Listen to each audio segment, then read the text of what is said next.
napuse bejendi gwe mwange mkwedokira ba bejendi. Kati wenjogerera ku mannya ge Alien Skin agasseeko n'erinnya erya Legendary. Oba okitegeera bulungi muganda wange bye ngenda okubeera nga nkutuusaako bannange yeekoze munnange ate ebintu omuyimbi munnange ate Alien. Ku sayidi y'emu agava munnange ate ku muyimbi King Saha galaga nti munnange birungi si birungi, obulwadde oba bumuzeemu bye ngenda okubeera nga nkubuulyakoko mu maaso awo. Kakasa nti osubscribinga kw'ossa ate n'okulayikinga vidiyo.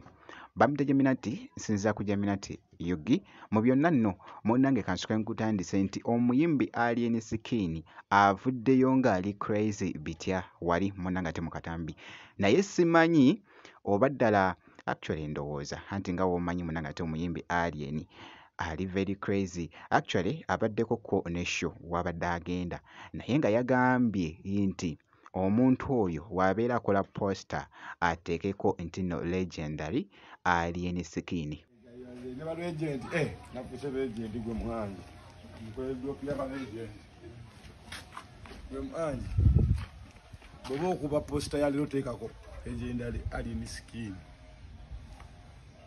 Akakuzosekeka kamuke tulina akakwalizo katya tugenda kujja dopo jinsabi mu bwangu nnyo njikoleddewo akakozo katya Legendary Alien Skin angenda kuba comedy store leero lwakweka Monday kati kuba okusatu eryagambayo waliyo usanga Edisasome bango panikuse ayabatome bitabo bera bikuse gomsoga wabera kuchapangute nange betuse kuchigoma taganjuse paskirize baliri ban ibise asokobole bali basanskebiki. Ku sayidi y'emu na bino nno nabyo bibadde bitambula ku muyimbi munnange ate Alien nga bogezaako okulaba akatambi ako. Alien Skin wetwogerera amanya gakyuseemu ebintu bipya nkuba mpya tokola era noddamu okumeyita Alien Skin katumulu mbeera nkusazeeko. Alien Skin wetwogerera essaawa eno ye Legendary nkaddemu ye Legendary Alien Skin addamu okumuyita Alien Skin nga totaddeko ka Legendary ako kalabba eyo ntandaalo. Alex Mwanji yakutte essimu n'amukubira n'amugamba Alien Kimenke mbadde njagala ojoyimbe ku comedy store ku lunaku olwokusatu wiiki eno. Alien Skin yamugambye tokiddanga namu Muhanji nja kusalakaawo okuva n'olwaleero nze Legendary Alien Skin ebitiibwa byakyuseemu temukola era. Nkugambye byebyo nno munnange ate ebikyagenda mu maaso ku muyimbi munnange ate Alien.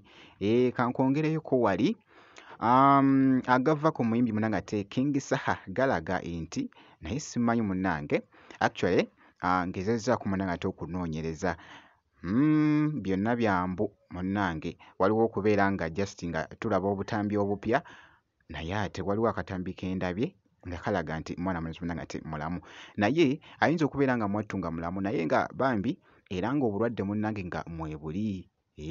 Naye nno actually bye bino nno munnange ate bibadde bitambula. oba kye kimusumbuwa Katonda y'amaanyi mbuza naye ng'omulwadde kigambibwa yazzemu okulwala tujuke nti era badde mulwadde nga tikinatwala na mwezi so mwana Saha kyekikuluma muganda wange omusajja abadde yakawona omusajja era kati azzeeyo ku ndiri naye King Saha obulwadde obukuluma yandibanga fatigue. Omanyi fatigue nzijukira waliwo biseera Eddie Kenzo we yabeerera busy up and down tava ku nnyonyi takola ki tawummula. Obulwadde obwa fatigue buva mu kuba nti okola nnyo naye nga tofuna budde buwummula kwebaka kumala. So get some rest brother. Okomewo ng'oli strong. No abantu bakwetaaga obakuba omuziki obayimbire. Bakwetaaga obayimbire. Omanyi kati buli political party yafuna abayimbi baayo. Aba NRM bayina n'aba opposition bayina. Kakati Nuupu ekwetaaga Manisuuli. twagala otukuba endongo ate munnaye eggwanga lyaffe tulabe engeri gye tukola ki gye tuli kwasaganyamu mpola mpola naye nga quick recovery brother. Nkugambye nti bikyagenda mu maaso muna nga okutambula eby'omuyimbi muna nga King Saha nti nga bwali omulwadde naye nga bwe binaaba nga ddala bituufu muna nga ebinaasingawo nja kubeera nga nkutegeeza bwe nti bwe nkoze kakasa nti osubscribinga kw'ossa ate n'okulayikinga vidiyo.